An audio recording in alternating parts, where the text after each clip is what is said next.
Welcome to Sunday Assembly San Diego. It is so nice to see your faces in person. A whole 2/3 of your faces. This is our 93rd Sunday Assembly here locally. This is, if you're on Zoom, which I think the camera's this way. Hi, Zoomblers. Hey, Zoomblers. This is our 24th Zoom Assembly in San Diego. Oh, and more Zoomblers over there. I guess I should be waving there or there? There? Hi, Zoomblers. Zoomblers. From the Roomblers. Every Sunday Assembly has a theme. This theme is Uncovered.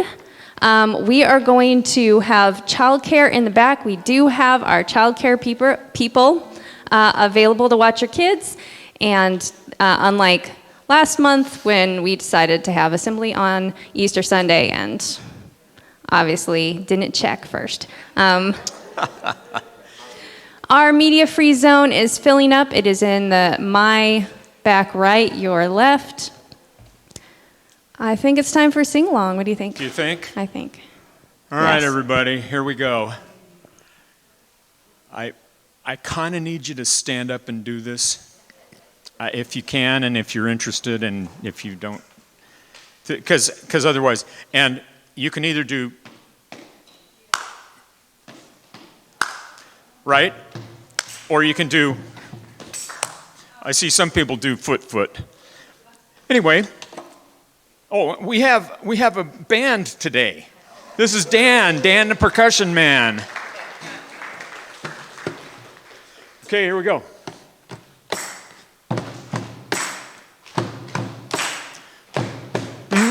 Buddy, you're a boy, make a big noise playing in the street. Gonna be a big man someday. You got mud on your face, you big disgrace, kicking your can. Oh, here we go, let me hear you. We will rock you. We will rock you.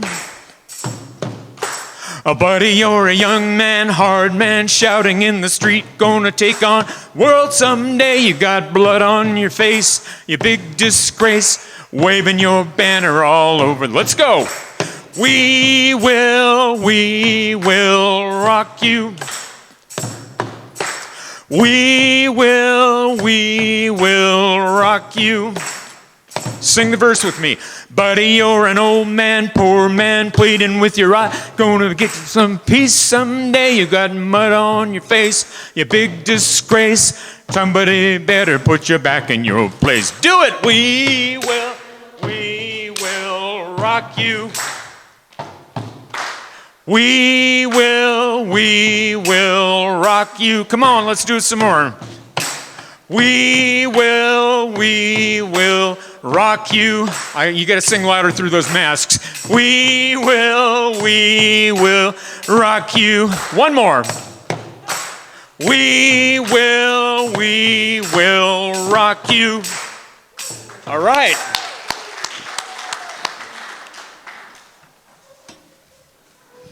Now I'm awake. All right, welcome to Sunday Assembly, where our motto is live better, help often, and wonder more. We are a non-religious, secular community that meets once a month to hear from good speakers who we're always looking for, and eat snacks, and drink coffee, and sing songs, and rock each other, I guess, now. So part of the community aspect of Sunday Assembly is sharing our lives together, which is why some of you filled out cards about what's going on in your lives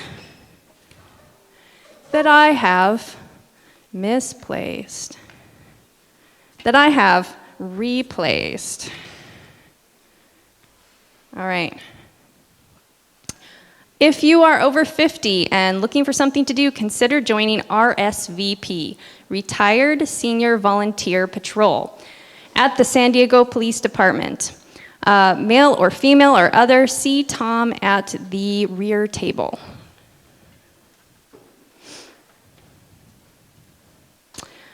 Rachel's mom is battling recurring kidney cancer.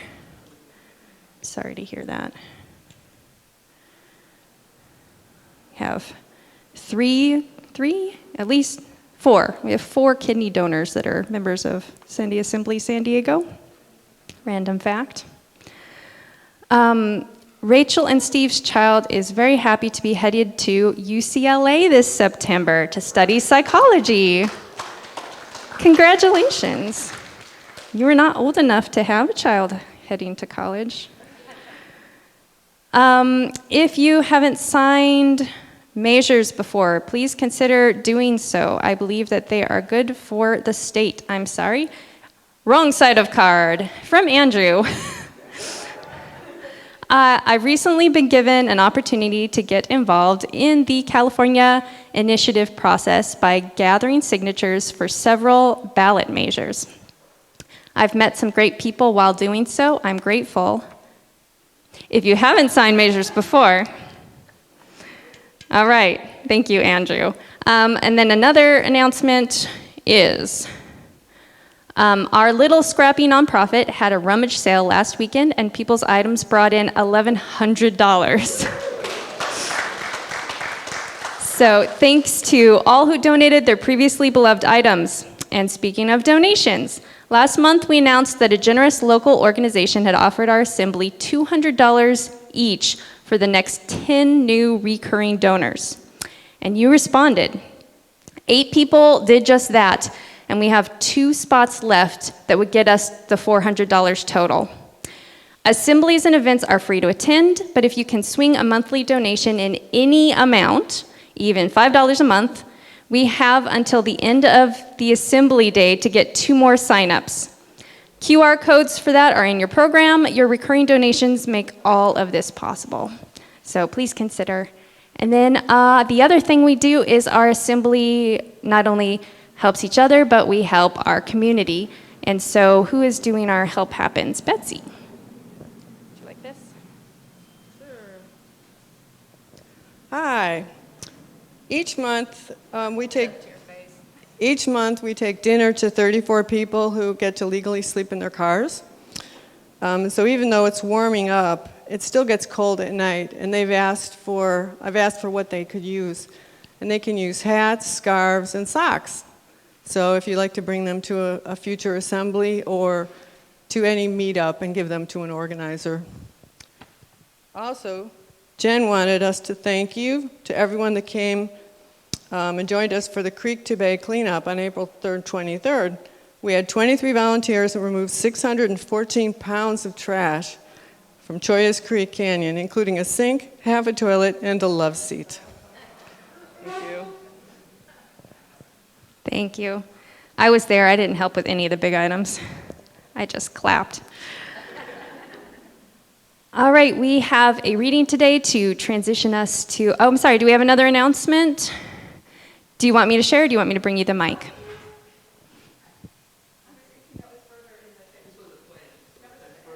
Spur of the moment's fine. Yes, I had an incident happen to me on April the 11th. I went for a procedure called an infusion, where they stick an IV in your arm. It was to relieve the pain from my osteoporosis. So they shot the medication in for, supposed to be 15 to 30 minutes. So I got it done, and the caregiver gave me a ride home. And that's the last thing I remember. I passed out for 2 days in my apartment. I just remember crawling, that little bit at a time. It took me like 6 hours to get across the room. And I was screaming, help me, help me. But I live in a high-rise apartment, so I don't think anyone could hear me. But I just kept trying. That's the only thing I could think of to do when I was conscious, because most of the time I was out. And I don't know what happened next. Oh, next, I'll just skip up to when they found me. Somebody must have heard me and reported it to the manager or the caregiver. I think she did, because she wasn't getting a response from me on the phone or the door. And then they called the ambulance. And at the same time, my daughter was on the phone with the caregiver and the ambulance. It was all going on, all this stuff at the same time, they told me. But they said I was swollen, like my head was swollen like a pumpkin. And I had bruises all up and down my body from banging into the furniture while I was crawling. And I just remember waking up a couple of times and looking at the wall, and I saw my grandchildren's picture. And that's like what motivated me to keep going, not to give up. Because they said if it would have been a little longer, I would have been dead. That was the scariest thing that's ever happened to me. I just kept thinking, please let me wake up, please let me wake up. It was like having a bad dream and you can't escape from the dream. You're stuck in that dream, that nightmare. And I just want to say thank you to everybody who comes here, because even if I don't know you, I love the smiles on your faces, and I love hearing your voices, and I'm just thankful to still be alive. And if you want to come up and talk to me or give me a hug, I love that. Right now I'm kind of stuck in my house. Wayne, my friend here, gave me a ride here today, otherwise I wouldn't be able to come. But yeah, it's just the boredom, and it leads to depression because you're just stuck in the house, and I have no family here. I'm all alone. So, we're glad you're here. Yes. Who said that? Laura. Thank you, Laura. Thank you for letting me talk. Here, I'm love hugs. very glad you're here. So super scary. All right. I think Kristen? Okay. Later. Hi, Zoomblers. I assume these Zoomblers did not have any life happens to add? All right. If they do, we can add them later. They put me in charge. I'll just mess up everything. All the order. All right. Our reading today was... Am I the reader today? Kristen is reading today. Okay. Like a well-oiled machine. Do you like this mic? Yeah. Sorry about that, folks. My multitasking today is not working too well. So our first reading is Fossils by Ogden Nash. At midnight in the museum hall, the fossils gathered for a ball. There were no drums or saxophones, but just the clatter of their bones. A rolling, rattling, carefree circus of mammoth polkas and mazurkas. Pterodactyls and brontosauruses sang ghostly prehistoric choruses. Amid the Macedonic wassail, I caught the eye of one small fossil. Cheer up, sad world, he said and winked. It's kind of fun to be extinct. And we have one more reading, Limerick for Loxolophus by J. Artemus Hall. Oh, and that fossils one was by Ogden Nash, who's quite a favorite of a lot of people. But Limerick for Loxolophus by J. Artemus Hall. There once was a mammal that changed course. It took the xenophoic, I said that wrong, we're starting over. There once was a mammal that changed course. It took the Cenozoic by force. It looked like the raccoon that would be here quite soon, but 'twas really the dad of a horse.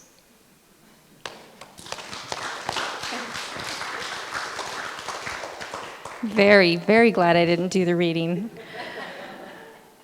All right, our speaker today, Christopher Plouffe, has worked at the San Diego Natural History Museum for the past 18 years, the first 12 years as a field monitor collecting fossil specimens.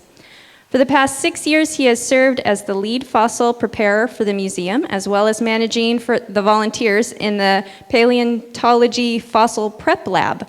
Christopher will stay after the assembly to answer your questions. Friends and enemies, please welcome Mr. Plouffe. Thank you. Again, my name is Christopher Plouffe, and I'm a paleontologist at the Natural History Museum. Today we are going to take a journey into the geology and paleontology of San Diego County. We have 145 million years to do in 20 minutes, so buckle up. We are going to get a little bit of whiplash. As we begin the talk, I'm going to kind of go over the basics of geology, just so we're all on the same page. So it might seem a little, elementary or remedial, but please just bear with me. I just want to make sure we are all entering this together. All right, next slide. What is paleontology? And it's the study of life that had once existed. I am only concerned with everything that's not human. I'm not an archaeologist. I'm sadly not Indiana Jones. So no tales of treasure here, but we are going to study how life was existing in the past. And we do this by evidence. Next slide, please. And that is from fossils. And fossils can be a myriad of things. A lot of people hear paleontology and they think dinosaurs, and that's great, but there are many other fossils, mammoths, mastodons, like sand dollars, clams, gastropods, even better, plants. Next slide. Leaf impressions are soft fossils, they're not hard parts, as well as trackways and burrows, so we can determine behavior from certain types of fossils. Bones just basically tell us bones. If they're broken, then that animal had an accident. But we can tell behavioral from tracks, burrows, and leaf impressions. Next slide. The rock cycle is something we probably learned back in the day, but I'm sure some of us have forgotten. Deep in the earth, it's molten rock, and that is what we're going to call igneous rocks. And then as that rock cools, we get the type of salt and peppered rock that we have in the middle. Heat and pressure can recook these rocks and make it metamorphic. So you can get a sedimentary rock or an igneous rock and then bake it and make it metamorphic. During the erosional process, you'll get sedimentary rocks. So it's kind of this layering of sediments accumulating over time. Next slide. One of my favorite things to talk about is cake. And so in front of us, we see this delicious cake. It looks like red velvet. And then there's a kind of a white cream layer, and then there's a kind of a funfetti layer, and then we have another red velvet, and then it looks like another cream layer. So as a geologist, I would look at this cake and say, like, hey, it's red velvet interbedded with some cream and some funfetti. If I wanted to add, let's say, an angel food cake on top of it, that would be completely different from this red velvet cycle that we are seeing down below.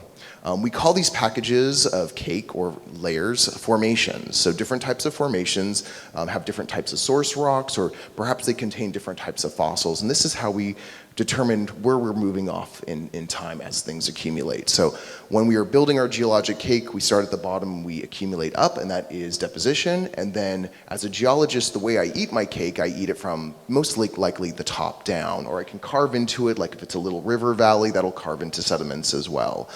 Sometimes we have different actions in the earth due to tectonics, which we'll talk in just a bit, and that'll kind of shift things around in different formations which are deep in the earth. So the cake that's down below will be somehow forced to the top, and we can eat that delicious red velvet cake that was below that angel food cake. And then just, German chocolate cake could be on top. Who knows? Next slide. I just spoke about this tectonic motion, or these plates that are floating on the surface of the earth.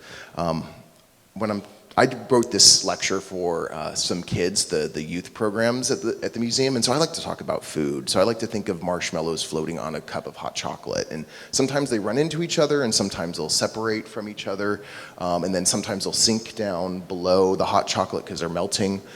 So that's kind of what's happening on Earth these days. We have these plates that are coming together or converging. We have plates that are moving away from each other, so they are diverging. And then we have plates that like to rub up against each other, so that's the strike slip. Famously, we have the San Andreas Fault here in California, so that's a big actor in the geologic stage play that's happening. We're going to watch a movie ever so quickly right now, and it's kind of a big picture, what's happening about 80 million years ago to the present. So, and I'm going to talk really quick. Oh, it started on its own. Oh, okay, so In the bottom left-hand corner, that's the Pacific Plate. To the left of North America at 80 million years ago was a plate called the Fairlawn Plate. At this point in time, the plate was slamming into North America and actually diving down below. And this is why we have the Rocky Mountains, because when you have plates coming together, it's like a car crash. There's going to be some crinkling and things are going to be building up. It's a mountain building event. And again, we've got the Pacific Plate, the Fairlawn Plate, the North American Plate. The Fairlawn Plate is diving underneath the North American Plate. And then when that happens, when that boundary hits North America, something happens where the plates change direction. So it goes from a converging into a strike slip, and that's how we have the San Andreas Fault. So go ahead, push play. We're gonna watch it twice, just so we can all kind of see. Subductions occurring, making mountains. And then right when that hits, notice the direction of the Pacific Plate. It kind of shifts a little bit and it's kind of grabs onto the North American Plate and starts tearing things and moving it up. We'll watch it one more time.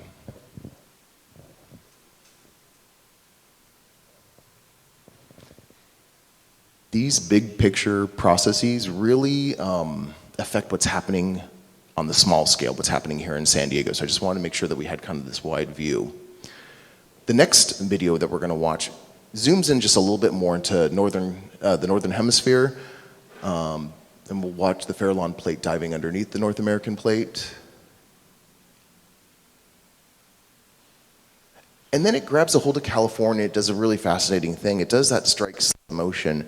It basically, like, imagine if you grabbed your bed sheet and you pulled it, and so it's pulling on the bed sheet of North America and stretching everything out. So we get the basin and range extension. You can see Baja Peninsula is kind of popping up. It gets torn off the North American Plate.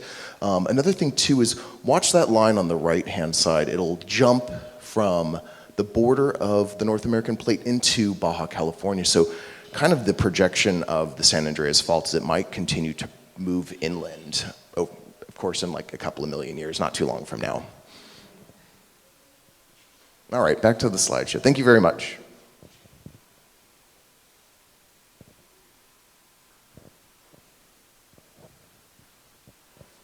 All right, next slide.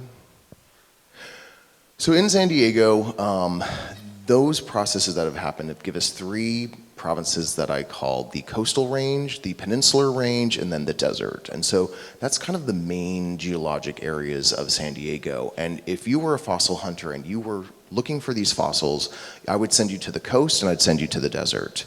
Everything in the middle is this igneous kind of rock that came from the center of the earth. And typically when things are really hot, that's when you start cooking your fossils, and then that's not good. So we want to find our fossils in these sediments, and that will be happening on the coast and in the desert. Next slide.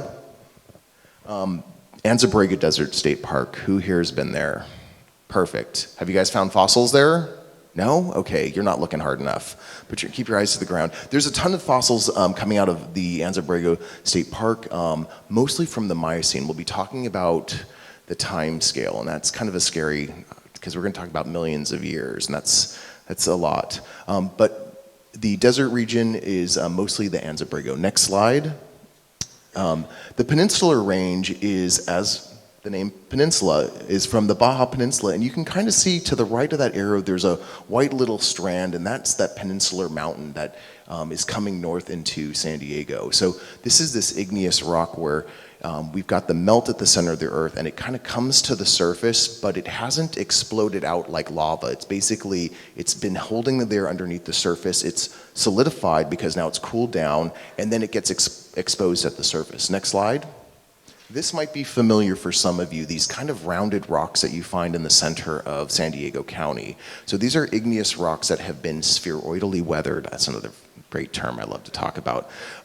So that's these igneous rocks, and basically it's a homogeneous mixture, not mixture, it's homogeneous, but it's a homogeneous rock that therefore kind of weathers uniformly together, and that's why they're all kind of these similar circle shapes. Next slide, please.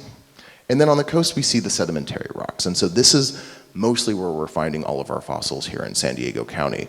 I mentioned that our scale goes back to 145 million years. So at this moment in time, we don't see any rocks that are older than that. They're not exposed at the surface. So this 145 million years, these clams that we find in Rancho Penasquitos, which is basically lapping up right against those igneous rocks from the Peninsular Range. Next slide. So this is my San Diego geology cake. Down below we see the Cretaceous. We move the Eocene, there's the Oligocene. If you can see, the Pliocene has cut into the Oligocene and Eocene, and then the Pleistocene at the San Diego Bay is right there. So this slice is a cross-section. Basically, if you were down by the border looking north and looking kind of the cross-section of the 8 freeway, you can see the 5 freeway, and Cowles Mountain is in the upper right-hand corner. So I hope that kind of makes sense. And one thing you might notice is how things are kind of bending, and that's also a fact of tectonics. So tectonics will take things and warp them and bend them and move them around. Next slide. Okay. Here's that timeline I was talking about, and it is scary. So there's a lot of time, and when I flippantly say 40 million years ago, a lot of things can happen in 40 million years. So just even a lot of things can happen in a million years. San Diego, again, paleontology starts from the Cretaceous and then we move up to the present. But if we're on the East Coast, we can get things as old as like Ordovician or Silurian sediments. So time is wild, and that's all I want you guys to know. And again, like I said, we're gonna do a little run from the Cretaceous to the present. Next slide. The Pleistocene. All right. This is the Ice Ages, basically. I've never seen the movie, so I can't like comment on these cute characters that lived during the Ice Ages, but things were fluctuating hot and cold during this time. And that was basically driving a lot of the, I don't want to say evolution of the time, but things adapt to their environment. Just know that things are living where they live because they're adapted to it. They can live there. Whales have adapted to living in the ocean. So during this time, we've got these saber-toothed cats. We can see these dire wolves. It looks like they've killed some sort of, looks like horse. That's another fascinating thing about North America. We'll talk about horses in just a minute. Next slide. The Pleistocene is 2.5 million to 10,000 years ago. And I was mentioning this climatic fluctuation that is the Ice Ages. Those things were getting hot and cold and hot and cold and hot and cold and bouncing back and forth for quite a bit of time. My background is in paleoclimatology. So my research was looking at these little tiny microscopic organisms called foraminifera, and then basically looking at how they built their homes. If you are in a warm environment, you're going to use a certain type of calcium carbonate, the carbon and the oxygen in calcium carbonate, and then if it's warmer or colder, depends on which of the isotopes are available in the ocean. So we can look at these forams and determine how warm or cold the Earth was when these guys were living, looking at their deposition over depositional time. Next slide. This is kind of be quick and dirty. The cooling you can see in North America was primarily affected during the Ice Ages. We don't have Eurasia over there because our data is not so clear what's happening, but there are large glaciers happening on North America. And when you have large glaciers, what you're doing is you're taking the water out of the ocean, you're putting it on land. And then when you melt that ice that's on land and dumping it into the water, that's when you raise sea levels. A fun little test I like to tell people is fill a glass up with ice and fill up the glass with water, so the ice cubes are sitting on top, and then let it melt. The water's not going to overflow. So if you have ice and water, that displacement's already there. You need to put that ice on land and then move it into the water for us to get this rise and fall of sea level. And that affects geography, basically. What's exposed on land, what's not exposed. We got to do this fast now. Okay, next slide. We got 5 minutes. Next slide. So we've been finding some really cool fossils from this time period. My boss thinks that sea level could have raised up to 700 feet in San Diego. So we had terrestrial and marine environments all interbedded with each other. Next slide. More mammoths. Next slide. Camels, horses, llamas, fun fact, they originated in North America, diversified, and then went worldwide. So they were no longer in North America, and then they were reintroduced by the Spaniards. Next slide. We're going to move into the Pliocene. So this was, the Pleistocene was primarily terrestrial. The Pliocene is marine. Next slide. So San Diego was a very big bay at this time. We find a lot of whales in San Diego. And Again, this is just an effect of how things are going climate-wise, but not only that, when this tectonic motion also moves things in and out of water. So sometimes things are pushed up, the land is pushed up, and sometimes that land recedes. When you're in a strike-slip environment, things can be moving at different rates and relative to each other. Next slide. Walruses are some of my favorite things that came from this time period, because typically we think walruses are very cold water, but they were here because things were actually they were pretty cool. They're not cool, but they were like temperate in climate at this point. Next slide. This is one of the skulls of a walrus that we found in Chula Vista, hence the name Phalanectis chulavinensis. Next slide. This is us digging up a whale skull like in the 80s. I just like this because of scale. You can see the gentleman on the right-hand side sitting in front of a whale skull. Whales like to go to bays because they do their mating and then they have their babies and they're protected from predators like sharks. So you'll always find these whales in bays. So San Diego was a great place back during the Pliocene, to have your baby. Next slide. Manatees are also pretty rad. Mammals that were on land not one day, and they didn't decide, but they hopped back into the ocean about 40 million years ago. They're like, screw the land, we want to go back into this environment, exploit what's there, which is called a niche. So manatees used to be hanging out in San Diego. Currently you'll find them in India, in Florida, with more warmer waters. The earth was cooling at this point in time, and so they're like, oh, San Diego sucks, it's not as warm as we want it to be. Next slide. Like I said, what's better than a free lunch? If you're a shark, you're going to go after those whales. So with whales, we find a lot of shark teeth. Next slide. Certain animals, like I said, are adapted to certain environments. And so when we look at a sand dollar, we know that we are near the shore. When we look at a scallop, we know that we are further offshore. So if we find a deposit that has primarily sand dollars in them, we know that that deposit was made close to shore. If we see a deposit that has lots of scallops, we know that we're further offshore. So we can tell where we are in the environment depending on what fossils are found there. Next slide. And then the Miocene was, and I need to change this in my talk because we just recently found a little sliver of Miocene on the coast. Right now our Miocene fossils come from Anza-Borrego because that was a beautiful reef environment. Next slide. So here we are in the Miocene, 5 million to 23 million years. Now that's a pretty big chunk of time right there. And these periods are typically divided up by major geologic events that aren't happening here in San Diego. But what is in San Diego, basically we have a span between 5 and 23 million years, and that's happening in Anza-Borrego. Next slide. So here we have some sedimentary layers. There's a little tiny humans at the bottom right-hand side for scale. But you can see this kind of interbeddedness happening where the most resistant layers probably are finer grained and the ones that are weathering away are probably like sands and silts. Next slide. This is a fascinating slide. You probably can't read it, but in that black box that's up top, it says Salton, and that's the Salton Sea up there. This is the Baja Peninsula on the left-hand side, and the Gulf of California once extended that far into California. Whoa, I'm gonna fall down that chair.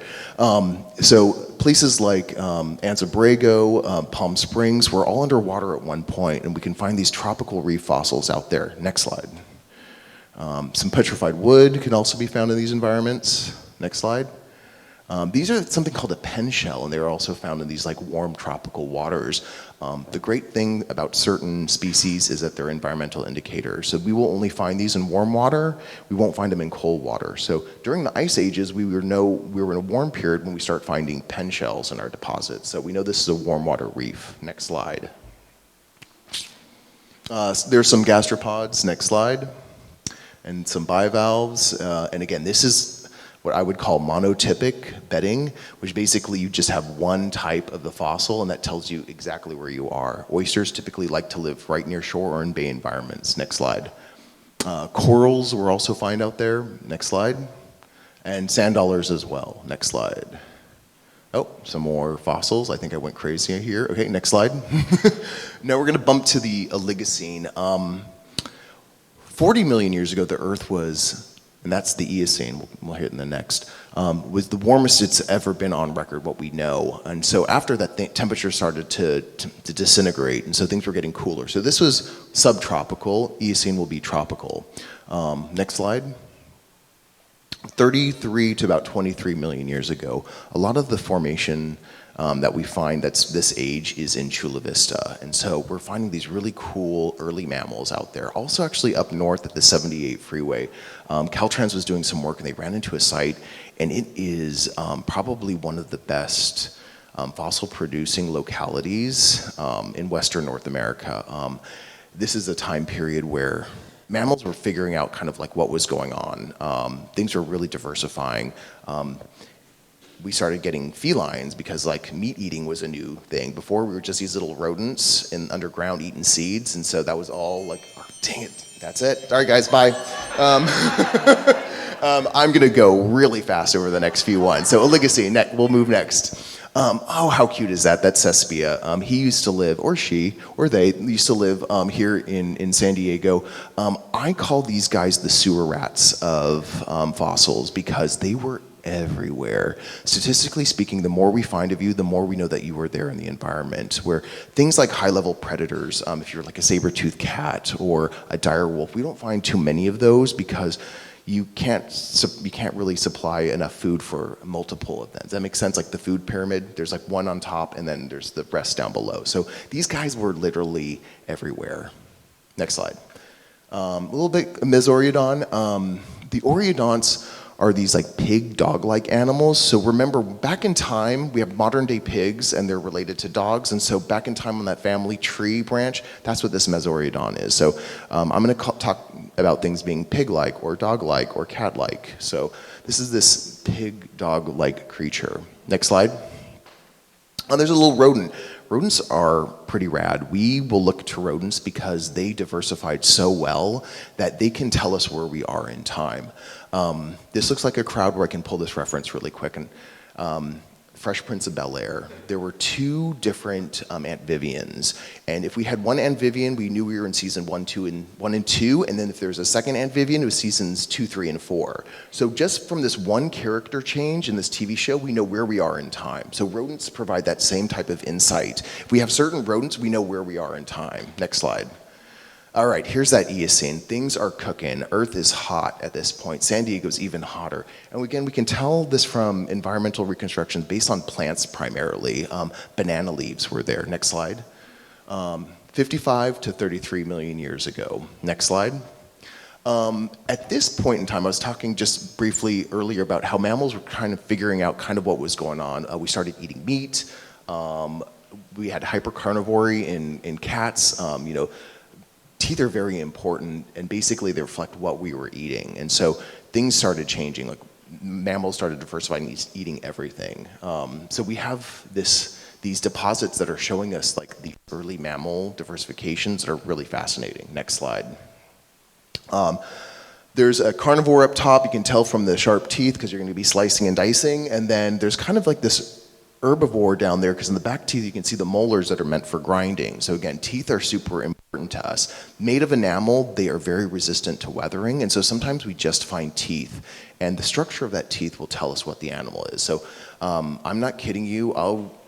Since I'm the micro guy, I'll sit there and I'll clean teeth all day long.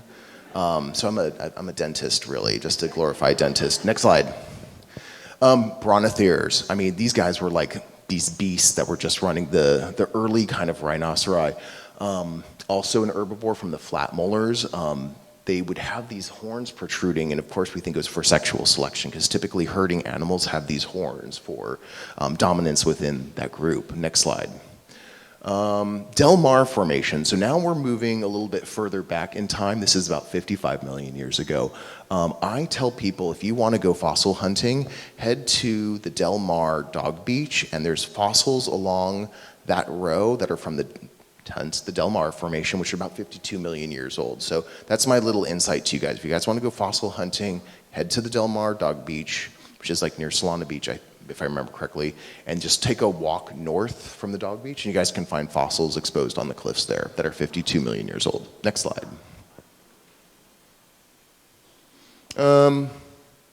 Scripps Formation, all right, so now we've got some clams. I will be brutally honest, a lot of San Diego, since we're so close to the water, we have a lot of marine fossils. Scripps Formation doesn't make my socks roll up and down, so we're not gonna spend too much time. We're already late. Next slide. Plants, again, very important when it comes to paleo-environmental reconstructions. They tell us how warm or cold things are. Plants can't move. They're stuck. You and I, we can move. We can go to Cabo San Lucas if it's too cold, you know what I'm saying? Or if it's too hot, we're going to go up to Alaska. Whales have migratory routes that are ginormous. Plants tell us exactly what's happening at the time. Next slide. Whenever you have a palm, it's hot. Next slide. Banana leaves, like I said, things were cooking in the Eocene. Next slide. Ooh, the Cretaceous. Here we go. We're almost there, I promise. Cretaceous is the age of the dinosaurs. And everyone, you know, everyone loves dinosaurs. I'm not that everyone. Yeah, so San Diego was underwater at this point in time. We don't have dinosaurs. I'm not saying we don't have it. We have them. They're just very sparse. That dinosaur had to basically be on land, die, then wash out to sea, and then sink to the bottom of the ocean, and that's when we get it. And at that point, we don't get whole specimens. Things disarticulate. Second law of thermodynamics. Things fall apart. Chaos in the universe. So we don't find complete specimens of dinosaurs in San Diego. So we were underwater. Mosasaurs, ammonites, those kind of critters were roaming the streets. Next slide.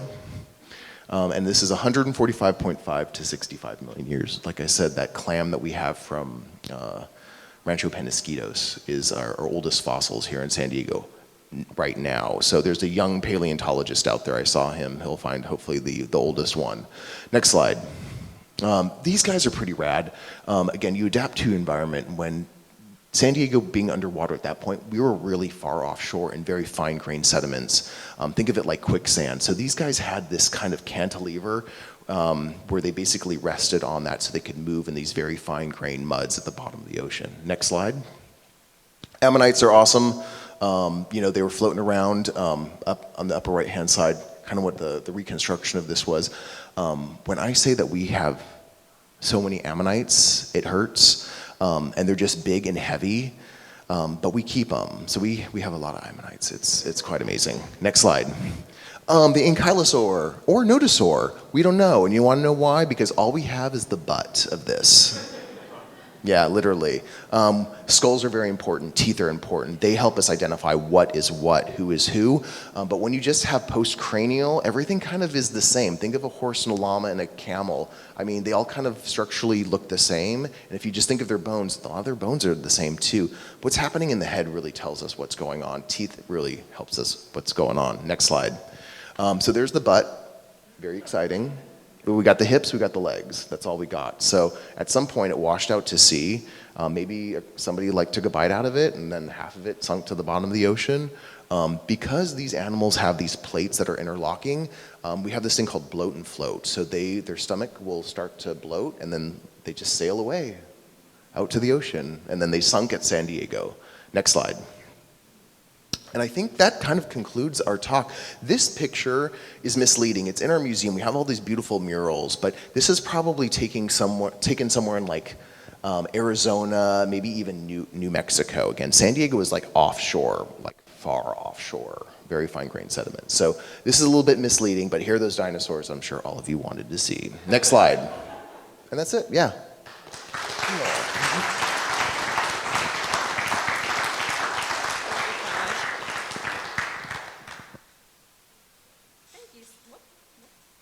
Thanks. Wow. Thank you so much for all that. I didn't know we once had walruses or non-binary sewer rats, if I was listening closely, or animals with butts. So, speaking of non-binary sewer rats, do you like the friends and enemies, your introduction? It's supposed to be friends and comrades. I read the whole thing right before assembly, how to switch out ladies and gentlemen if it's your default. My favorite was folks and jokes. And then one was humans and those in a great disguise. Alrighty. On my notes it says sing along with Paul. So I will be singing along with you. Okay, I did not bring any fossilized butts today. What? It was Mother's Day a couple weeks ago, and my mom's been gone for a long time, but my grandmother used to talk to me. share ideas and wisdom of life. Oh no, I know where this is going. Yep. She would say this.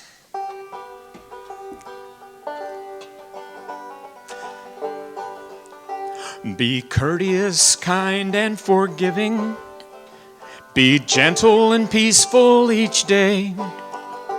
Be warm and human and grateful. And have a good thing to say.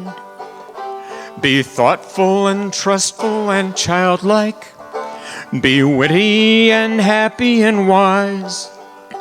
Be honest and know all your neighbors. Be obsequious and purple and clairvoyant. Be pompous and rude and eat cactus. Be dull and boring and omnipresent. Criticize things you don't know about. Be oblong and have your knees removed. Grandma was a little weird. Never go on a date with Bigfoot or wear snowshoes in a minefield. Try not to think about televangelists. Go into a closet and suck eggs. And then the final little bit she gave to me. Be tasteless, crude, and offensive. Live in a swamp and be three-dimensional. Put a live chicken in your underwear. Get all excited and go to a yawning festival. All right, Grandma? Well, we're going to sing it together. I'll give you the words.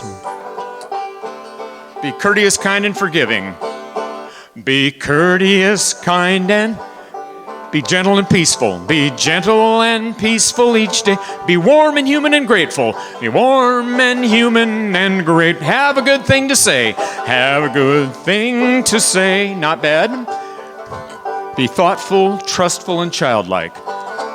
Be thoughtful and trustful and childlike. Be dull and boring and omnipresent. Be dull and boring and omnipresent. Criticize things you don't know about. Criticize things you don't know. Be oblong and have your knees removed.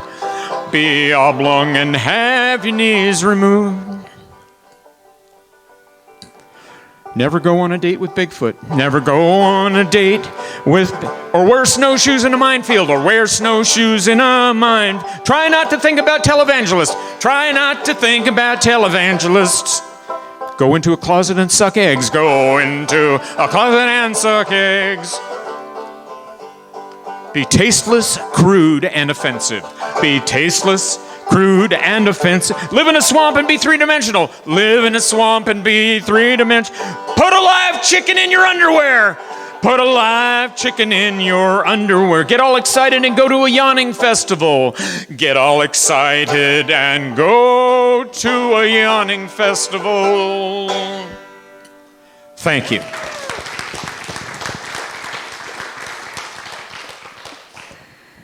Thanks, Paul. Lynn, if you are ready, would you like this? Okay, as most of you know, Sunday Assembly likes to have people share personal moments, which are just brief stories. They can be funny or serious, moving, simple, complicated. At any rate, we always have trouble finding people willing to provide us with personal moments. So we invite you to do that. If you have a story you'd like to share, just let us know. But we have some alternatives to personal moments, and one of those alternatives is to do breakout discussions. And so we are going to do that in just a moment. This came up in our board chat on Wednesday as we were making final preparations for today, and we thought, well, what's consistent with the theme of uncovering? And I said, well, I have a funny story to share. I'm one of 4 children. My parents married fairly young. My mother was 2 days past her 18th birthday when she married my father, who was 22. This was back in 1946. And they are both deceased. And several decades after my mother, who died later, we were having a conversation with one of my aunts and uncles and found out that our parents had eloped. And they had kept this a secret for their entire lives. They never told their parents, my grandparents, that they had eloped. And they never told their 4 kids. And we were kind of not amazed, but amused by this story and all the secrecy. And so we thought it might be fun to break into small groups of about 5 people and have a discussion where we are going to answer one of the following questions. What's a family secret that got unearthed or realized later? Or, what's something about your family or friends that's surprising to others? So we're going to take about 7 or 8 minutes to have this discussion. So we have little Post-it notes around the room, and go there, gather in groups of about 5 people, and enjoy revealing secrets.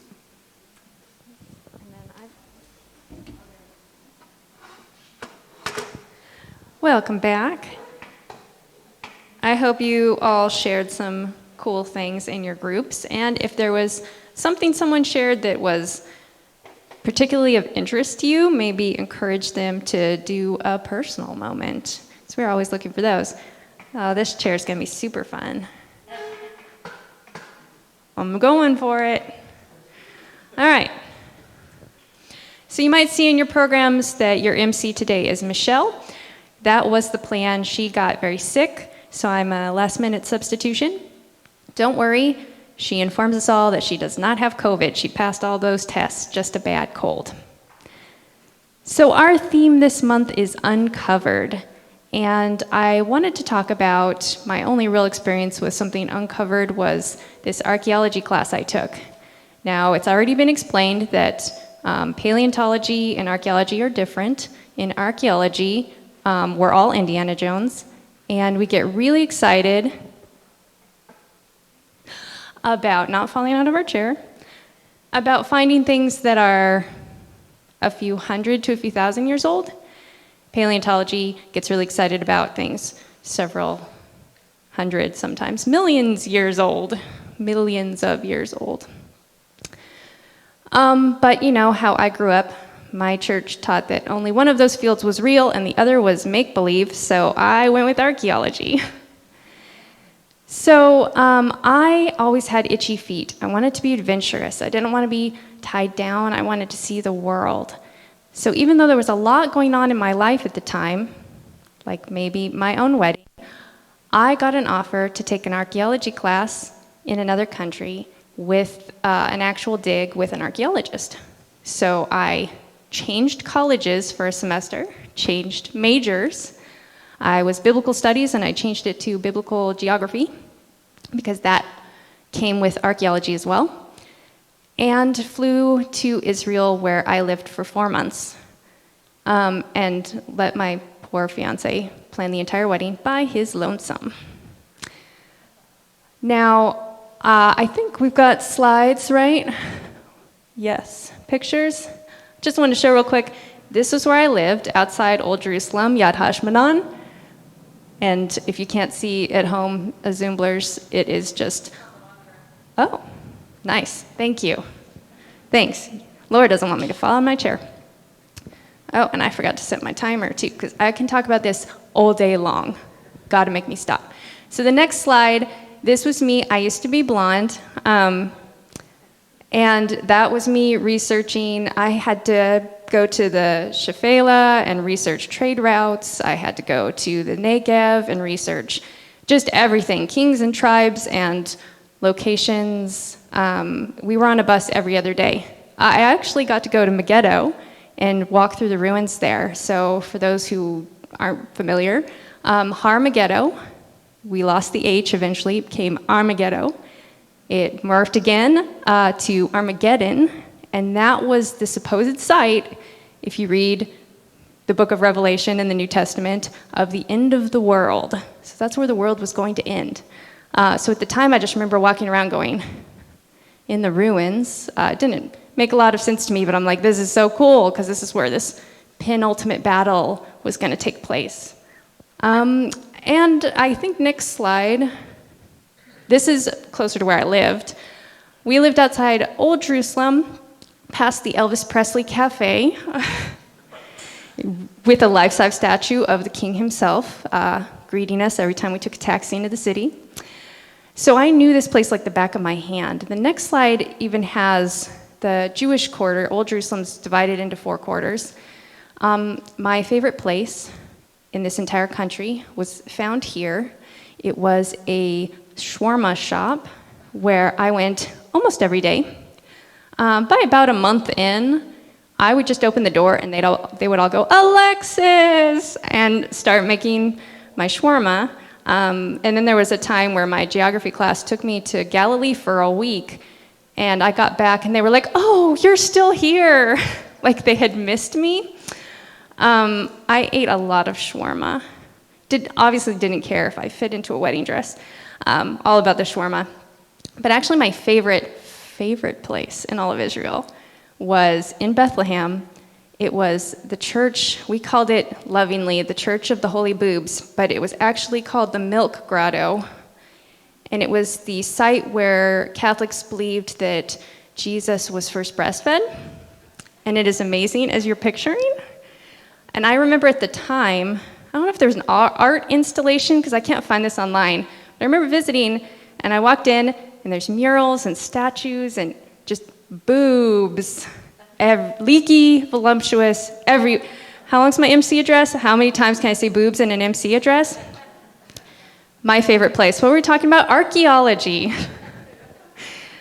Archaeology. So I found archaeology to be really boring, actually. Hours in a classroom studying the methodology, studying the little scraps of this and that, and then hours of digging through soil. I'm not a dentist. I didn't like brushing anything, and I had a little brush and my rock, and I would get excited about sifting the soil, because then I got to get up. But it was just hours and hours of brushing the same little rock.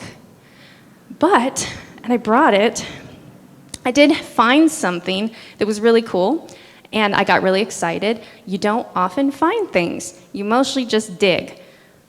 And I went to the archaeologist, and I still remember how disappointed he was. He was so bummed. He's like, "Ugh, that's only 2,000 years old," and he was there to find things 4,000. So this is 8 times older than my country, and he was bummed.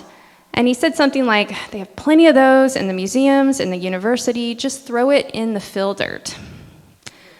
And he marked it on a page where it was and all that.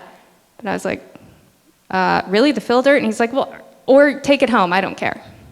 It wasn't the first one we found that day, apparently, in another spot. If we go through the slides, one more. Oh yeah, still blonde. One more. That was my dig site, and then one more. That was my rock. Love-hate relationship. But this is what I found. It is a little lamp. It is a Herodian fluted edge lamp. And yes, I said Herodian, like Herod. This is 1st century. And you put the oil in here and the wick in there. And I, as a young biblical studies major, just could imagine like Mary lighting one of these and going to breastfeed Jesus. And she's Dolly Parton. And that church was amazing, but it ruined my spiritual life. So anyway, one day, we were getting off the shuttle so I could shuffle back to my rock when the whole earth just went boom.